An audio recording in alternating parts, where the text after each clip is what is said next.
అందరికీ నమస్కారం అండి. చాలా వేదికల మీద చాలాసార్లు మాట్లాడినా ఇవాళ ఈ వేదిక మీద మాట్లాడాలంటే నిజంగా భయంగా కూడా ఉంది. ఎందుకంటే వచ్చిన అందరూ కూడా మనస్సు విప్పి ఎంత ఆత్మీయంగా మాట్లాడారు, ఎంత అనుబంధంతో ఎంత ప్రేమతో మాట్లాడారు అని చూస్తే ఒకళ్ళ నుంచి ఒకళ్ళు మాట్లాడేశారు. నేను ఇంతమంది ఎవరు చూసినా అందరూ అద్భుతంగా మాట్లాడేశారు, నేను మాట్లాడగలనో లేదో అని భయం వేసింది. నిజంగా నాకు భయం వేసింది. అందులో రాజేంద్ర ప్రసాద్ వచ్చినప్పుడు మరీ భయం అయిపోయింది. గణేష్ చూస్తే దుమ్ము దులిపెళ్ళాడు. ఏదైనా అసలు అందరి అంటే మనందరితో ఒక స్కూల్ సార్. నిజంగా చెప్పాలంటే కుటుంబ కథా చిత్రాలు ఉండాలి, నీట్గా అందరూ చూసేటట్టు ఫ్యామిలీలో అందరూ కలిసిమెలిసి చూసే సినిమాలు చేయాలి, అనుకున్న టైం ప్రకారం ఫినిష్ చేయాలి, తక్కువ బడ్జెట్లో సినిమా చేసి లాభాలు వచ్చేటట్టుగా చూసుకోవాలి, అలాగే నిర్మాతని కాపాడేటట్టు నిర్మాతను నిలబడేటట్టుగా చేయాలి అని ఒక అద్భుతమైన భావంతో ఉన్నాం మనం అందరం కూడా. మరి రాజేంద్ర ప్రసాద్ గారు ఎన్ని సినిమాలు అలాంటివి చేశారు, ఎంత పెద్ద హిట్స్ చేశారో.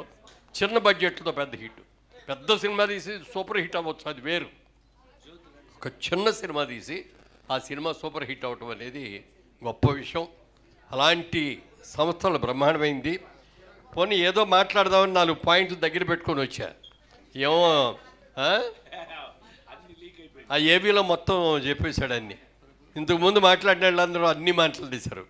స్నేహం గురించి మాట్లాడదాం అనుకున్నా, ఒక నాగిరెడ్డి, ఒక చక్రపాణి, బాపు రమణ, మళ్ళీ అచ్చిరెడ్డి గారు, కృష్ణారెడ్డి గారు, నేను మాట్లాడదామని అనుకుంటే అది మొత్తం దుమ్ము దులిపేశాడు, చీల్చి చెండాడేశాడు. దాంట్లో చాలా బాగుందమ్మా, ఏవి చాలా బాగుంది, అద్భుతంగా చేసావు. అంటే ఒక్కటి కూడా అందులో అతిశయోక్తి అనేది లేకుండా నిండుగా చాలా చక్కగా అద్భుతంగా చేశారు. నిజంగా వీళ్ళిద్దరు స్నేహాన్ని మాత్రం మెచ్చుకోవాల్సిందే సార్. సినిమా ఇండస్ట్రీలో ఇద్దరు పార్ట్నర్స్ కలిపి సినిమా తీయటం అనేది కూడా ఎక్కడ జరగదంటే జరుగుతుంది కానీ నిలబడదు.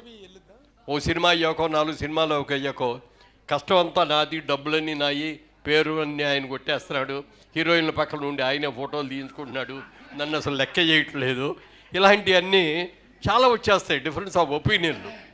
దాంతో విడిపోతూ ఉంటారు. కానీ మీ ఇద్దరు స్నేహం అసలు అమోఘం. అందులో రాశాడు, 2 మనుషులు కలిపి ఒకే మనిషిగా ఉన్నారు అని. నిజంగా ఇంత అద్భుతమైన ప్రేమతో ఒకళ్ళనొకళ్ళు అర్థం చేసుకొని ఆయన ఏం చెప్పారు మీరు అది 100కి 100 పాళ్ళు వింటారు, మీరేం చెప్పారో అది 100కి 100 పాళ్ళు ఆయన వింటారు. ఇలాంటి గొప్ప అండర్స్టాండింగ్ ఉంది కాబట్టే మీలో ఈ స్నేహం అనేది ఇన్నేళ్ళు ఉండగలిగింది. ఆ స్నేహం ఎప్పటికీ కూడా కలకాలంగా ఉండాలని కోరుకుంటున్నా.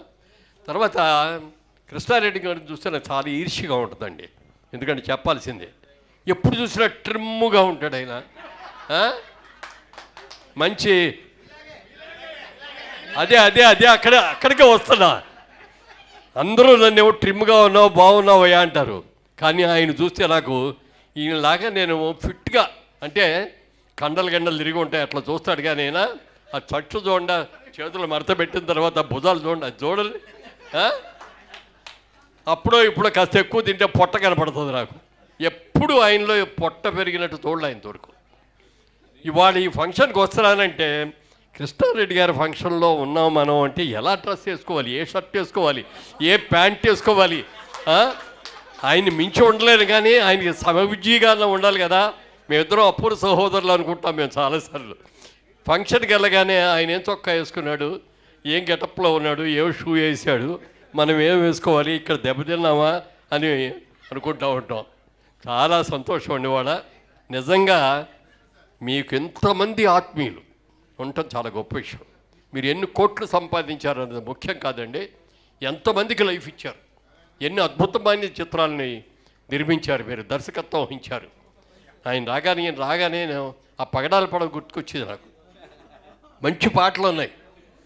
ఆ రోజున మాట్లాడిన దాంట్లో బిఎస్ రావు గారు మా ఫ్రెండ్ కూడా వచ్చి ఆయన కాళ్ళ దగ్గర నుంచి నాకు ఆ గ్రామ్ఫోన్ రికార్డు ఫోటో కూడా పంపించారు. అది మీకు కూడా పంపించాను. అద్భుతమైన పాటలు అన్నమాట. ఆ సినిమా రిలీజ్ కాకపోవటం వాళ్ళ దురదృష్టం, మన దురదృష్టం, మీ దురదృష్టం తెలియదు, కానీ ఒక మంచి సినిమాగా ఉండేది. ఏదైనా మళ్ళీ మా రాజేంద్ర ప్రసాద్ చెప్పేసి మీరు డైరెక్టర్గా అద్భుతంగా ఉంటారు, మీరు రండి. ఎందుకంటే దాసరి నారాయణరావు గారి తర్వాత మళ్ళీ అన్ని రంగాల్లోనూ ఇన్ని డిపార్ట్మెంట్స్లో యాక్ట్ చేయగలిగిన వ్యక్తి ఎవరు ఉండరు. అందాక దాసరి గారు ఆ మాట అన్నప్పుడు నేను కూడా ఉన్నాను. నాకంటే నువ్వు ఒకటి ఎక్కువ అయ్యా, నేను అన్నీ చేశాను కానీ మ్యూజిక్ డైరెక్టర్ చేయలేదు, అది నువ్వు కూడా చేసావని. మీకు మ్యూజిక్ నాలెడ్జ్ చాలా ఎక్కువ. మీ సినిమాలన్నీ చూస్తూ ఉంటే, మీ సినిమాల పాటలన్నీ కూడా వింటూ ఉంటే ఎంత అవగాహన అండి. దర్శకుడికి ముఖ్యంగా కావాల్సింది screenplay, writing capacity, music, editing, ఇట్లన్నింటిలో కూడా మీరు సిద్ధహస్తులు మీరు. కాబట్టి ఇన్ని హిట్ సినిమాలు తీయగలిగారు, ఇంతమంది ఆత్మీయుల్ని మీరు పెంచుకున్నారు. ఏ సినిమాకి వెళ్ళినా ఈ మధ్యన ఫంక్షన్లో వెళ్తే బొకే ఇచ్చేసి కొంచెం అర్జెంట్ పని మీద ఉన్నాను వస్తానండి అని చెప్పేసి వెళ్ళిపోయేవాడే. ఇవాళ ఇంతమంది హీరోయిన్లు ఇక్కడ కూర్చున్నారు, ఇంతమంది హీరోలందరూ ఇక్కడ కూర్చున్నారు, ఎంతోమందికి జీవితాలు ఇచ్చారు. మరి ముఖ్యంగా మా ఆలీని హీరోయిన్ చేశారు, అది చిన్న మాట కాదండి. మా సినిమాల్లో ఆయన ఈరోజు ఈ సైజులో ఉన్నప్పుడు కూడా యాక్ట్ చేశాడు మా దగ్గర. అదే ఆయన్ని అంత మంచి హీరో ఎన్ని సినిమాలు చేశావు నాయన హీరోలుగా? 55 సినిమాలు హీరోయిన్ చేశారంటే దానికి మీరే కారణం. ఎందుకంటే ఉన్నది నిజం చెప్పాలి, పొగట్టానికి కాదు నేను వచ్చింది. మీరు నాకు ఎలాగో వేషాలు ఇవ్వరు. కృష్ణారెడ్డి గారు చేసే నెక్స్ట్ సినిమాలో మురళీమోహన్ గారు డెఫినెట్గా నటిస్తారు. అబ్బో, థ్యాంక్ యూ అండి.